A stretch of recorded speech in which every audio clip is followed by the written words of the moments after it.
guys, it's Diedra Lawrence again from the Lawrence String Academy with another violin tutorial. This one is exploring 3/4 time. 3/4 time, what does that even mean? It means that in music, a unit of time, which we call a bar, can be divided into any number. A very popular number is 4, so we see 4/4 time or common time. Also well known, but a little less popular, is 3/4 time. So let's use some musical examples to see what I mean by these time signatures. We'll start with a very famous song that every child in the world knows that is in 4/4 time, Twinkle Twinkle Little Star.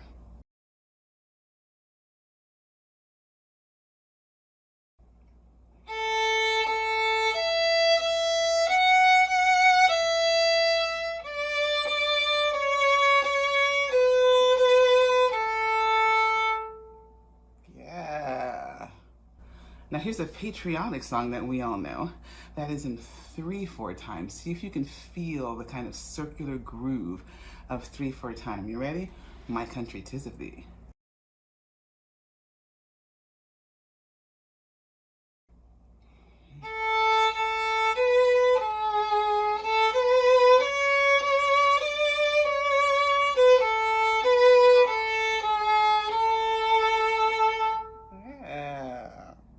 Yeah, it's 3/4 time, yeah?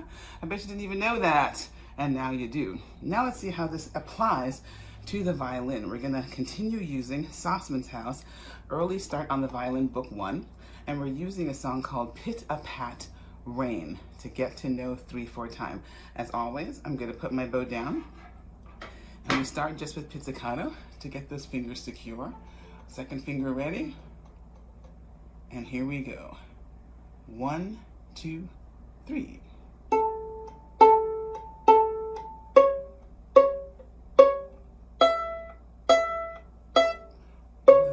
2, 3.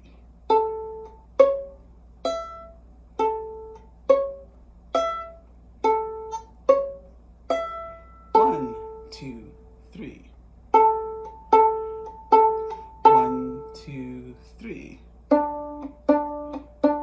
1, 2, 3. Yeah, see what I mean about the sort of circular energy when the unit of time has 3 parts to it instead of 4? I love that. It's very danceable. That's why waltzes are in 3/4 time. Grab your bow. We're going to see if we can do the same thing, but get these sounds to happen more singing and beautiful with the bow. Here we go. 1, 2, 3.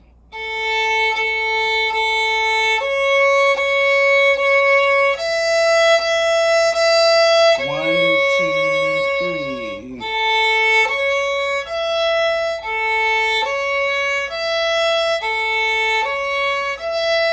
1, 2, 3.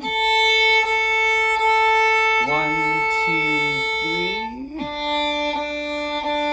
1, 2, 3. Yes, that's gorgeous. I love that.